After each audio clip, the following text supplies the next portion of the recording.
জিনেরা মূলত 5টা জায়গায় থাকে। এই 5টা জায়গায় যদি রাতে দিনে আপনি যান তাহলে কিন্তু জিন আপনাকে আক্রমণ করবে, আপনি জিনের হাত থেকে বাঁচতে পারবেন না। তো জিন যে 5টা জায়গায় থাকে এই 5টা স্থানের নাম আপনি একেবারে ঠোঁটস্থ করে ফেলেন।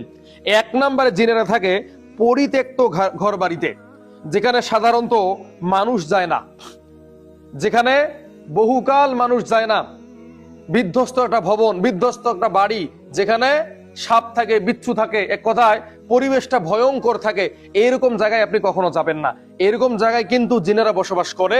আর এইসব জায়গায় যদি আপনি যান তাহলে জিন কিন্তু আপনাকে আসর করবে। অনেক সময় জিন ধরার পরে যখন ওই জিনকে হাজির করা হয় তখন সে বলে যে আমি ওর কাছ থেকে কিছু চেয়েছিলাম, আমাকে দেয় নাই, সে আমার ছায়ার মধ্যে পাড়া দিয়েছে, সে আমার ঘরকে নষ্ট করে ফেলেছে। মানে এই সমস্ত কাজ আমরা নিজের অজান্তেই করি। এই জন্য জিন কিন্তু আমাদের উপর ভর করে বসে। আর যে জিনের কবলে পড়েছে সে জানে যে এই দুনিয়াটা কত ভয়ঙ্কর।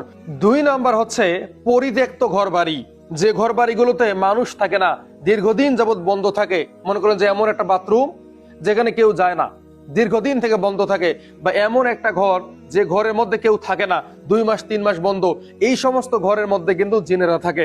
3 নাম্বার হচ্ছে নোংরা অন্ধকার স্থান, এমন একটা জায়গা যেখানে সবসময় অন্ধকার থাকে, সূর্যের আলো পড়ে না, ডাস্টবিন নোংরা হয়ে থাকে, বা বাড়ির আশেপাশে নোংরা জায়গা থাকে, জঙ্গলের মধ্যে নোংরা জায়গা থাকে, এই সমস্ত জায়গায় কিন্তু ভয়ঙ্কর জিনেরা থাকে। 4 নাম্বার হচ্ছে কবরস্থান। অনেক জিন কিন্তু মৃত ব্যক্তির সঙ্গে কথা বলতে পারে, অনেক জিন কিন্তু মৃত ব্যক্তির সঙ্গে একটা তাদের কানেকশন আছে। এই জন্য রাতের বেলা কেউ কবরস্থানে যাবেন না, তাই ভয়ঙ্কর ক্ষতির মুখে আপনি পড়তে পারেন। 5 নাম্বার হচ্ছে জঙ্গল, ভয়ঙ্কর জঙ্গল, গহীন জঙ্গল, যেখানে মানুষ জনুষ থাকে না। এই সমস্ত জঙ্গলে যদি আপনি একা যান, রাতের বেলা যান, তাহলে ভয়ঙ্কর বিপদে আপনি পড়বেন।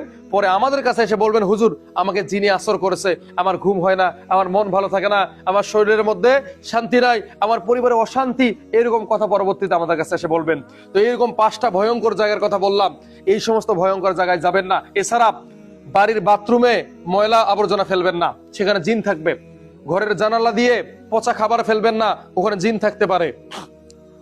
আপনি আপনার জামাটা নোংরা করে রাখবেন না, তাহলে জিন আপনার ঘরে আসতে পারে। তো এরকম ভয়ঙ্কর কিছু জায়গা আছে, ভয়ঙ্কর কিছু আলামত আছে, এই সমস্ত বিষয়বস্তুর কারণে জিন কিন্তু আপনার আমার পিছু ছাড়ে না।